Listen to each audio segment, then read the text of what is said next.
Hello everyone, मैं doctor Dolly और आपका स्वागत करती हूँ अपने channel chemistry the way of life में। तो आज हम बताने वाले हैं नए एक्सपेरिमेंट के बारे में, जिसमें कि हम आपको डेंसिटी किस तरीके से मेज़र की जाती है ये बताएंगे। तो देखिए, ये है एक पिक्नोमीटर। यहाँ पर दो ट्यूब्स होती हैं और एक बल्ब होता है बीच में। तो जब भी हमें डेंसिटी फाइंड आउट करनी होती है किसी भी लिक्विड की, तो सबसे पहले हम क्या करते हैं, इस एम्प्टी पिक्नोमीटर को वे करते हैं। उसके बाद इसमें लिक्विड फिल करते हैं। जो भी हमें लिक्विड लेना होता है उस लिक्विड को पहले हम डिस्टिल वाटर फिल करेंगे, उसको वे करेंगे। उसके बाद में हम जो भी लिक्विड लेना चाहते हैं जिसकी हमें डेंसिटी फाइंड आउट करनी है उसको वे करेंगे। उसके बाद में हम रेशियो निकालेंगे ताकि हमें पता चल जाए जो भी लिक्विड हम जिसकी डेंसिटी फाइंड आउट करना चाहते हैं उसकी डेंसिटी डिस्टिल वाटर के रेस्पेक्ट में कितने टाइम्स है, कम है या ज़्यादा है। तो सबसे पहले हमें एम्प्टी पिक्नोमीटर को वे करेंगे। तो सबसे पहले जो भी वेइंग मशीन है उसको हम टेयर कर लेते हैं। तो हमने यहाँ पर एक पेट्री प्लेट रखी हुई है, उसके बाद हमने टेयर कर लिया है ताकि ज़ीरो हो जाए इसका वेट। इसके बाद हम एम्प्टी पिक्नोमीटर यहाँ रखेंगे और इसको वे करेंगे। तो देखिए, इसका जो वेट है कांस्टेंट होने तक हम वे करेंगे इसको। तो वेट आ रहा है 21.468 ग्राम्स, जिसको कि हम नोट कर लेंगे एम्प्टी के लिए। तो देखिए, इसको फिल करने के लिए हमें इस पोजीशन में रखना होता है इसे, और यहाँ ऊपर एक बबलर लगाएंगे। इसको बहुत अच्छे से लगाना होता है, अगर यहाँ पर एयर आएगी तो ये अच्छे से फिल नहीं हो पाता, इसीलिए इसे बहुत अच्छे से लगाइए। इसके बाद इसका जो दूसरा एंड है इसको हम बीकर में इस तरीके से डिप करेंगे, और डिप करने के बाद पहले एक बार एयर ले लेते हैं इसको बबलर को पूरा। उसके बाद में हम फिर अगर डिस्टिल वाटर को इसमें फिल करेंगे तो देखिए एक बबल आ गया है। एक बार निकाल कर हम दोबारा फिल करते हैं।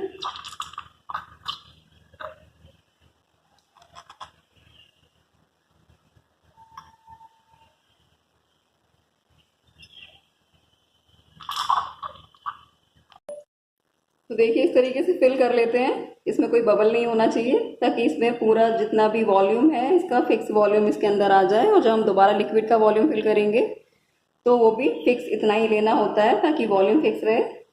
इसके बाद हम इसको वे करेंगे। तो डिस्टिल वाटर के साथ हम पिक्नोमीटर को वे कर लेते हैं। देखिए, जो इसका वेट आ रहा है ये है 33.084 ग्राम। इसी तरीके से हम लिक्विड फिल करेंगे और फिर उसको वे करेंगे।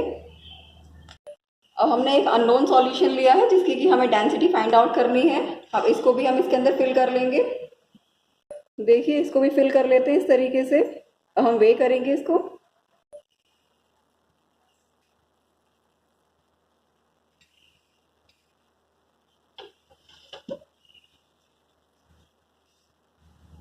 देखिए, इसका जो वेट आ रहा है वो आ रहा है 33.500। तो देखिए, जो एम्प्टी पिक्नोमीटर का वेट था उसे हमने W1 लिखा है, जो कि 21.468 ग्राम था। उसके बाद डिस्टिल वाटर के साथ पिक्नोमीटर का वेट जिसको कि W2 है वो 33.084 ग्राम है, और सैम्पल वाटर के साथ में पिक्नोमीटर का वेट W3 है जो कि 33.500 ग्राम है। अगर हमें डेंसिटी फाइंड आउट करनी होती है तो इसके लिए सबसे पहले हमें डिस्टिल वाटर का वेट फाइंड आउट करना होगा। तो वेट ऑफ डिस्टिल वाटर क्या हो जाएगा, एम्प्टी पिक्नोमीटर के वेट को अगर हम पिक्नोमीटर प्लस डिस्टिल वाटर के वेट में से माइनस कर देंगे तो यहाँ जो वैल्यू आएगी W2 माइनस W1 वो क्या हो जाएगी, ओनली डिस्टिल वाटर का वेट आएगा जो कि 11.616 ग्राम है। ऐसे ही अगर हमें सिर्फ सैम्पल वाटर का वेट फाइंड आउट करना है तो इसके लिए हमें W3 माइनस W1 करना होगा। जो वेट आएगा सैम्पल वाटर का वो 12.032 ग्राम आता है। इस तरीके से जो डेंसिटी का रेशियो आएगा, क्योंकि हमें सैम्पल वाटर की डेंसिटी डिस्टिल वाटर के रेस्पेक्ट में फाइंड आउट करनी है, तो डेंसिटी रेशियो होगा, डेंसिटी होता है मास अपॉन वॉल्यूम। अगर हमें रेशियो निकालना है तो D2 अपॉन D1, D2 अगर हम सैम्पल वाटर की डेंसिटी माने और D1 अगर हम डिस्टिल वाटर की डेंसिटी माने। तो इस तरीके से weight of sample water divide by volume और weight of distill water divide by volume, इस तरीके से ये फॉर्मूला बनेगा। लेकिन क्योंकि वॉल्यूम दोनों ही एस्पेक्ट में पिक्नोमीटर के लिए वॉल्यूम तो फिक्स ही था, चाहे वो सैम्पल वाटर हो चाहे वो डिस्टिल वाटर हो, तो यहाँ दोनों जगह जो V की वैल्यू है वो कट हो जाएगी। तो जो हमारा एक्चुअली में D2/D1 आएगा, वो आएगा 12.032 अपॉन 11.616।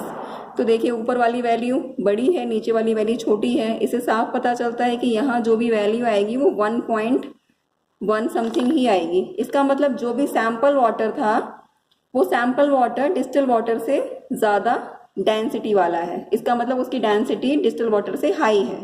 तो इस तरीके से हम डेंसिटी की कैलकुलेशन कर लेते हैं, और इस डेंसिटी की जो रेशियो है इसको हम सरफेस टेंशन और विस्कोसिटी की कैलकुलेशन के लिए फर्दर यूज़ करते हैं। तो आज की वीडियो में इतना ही।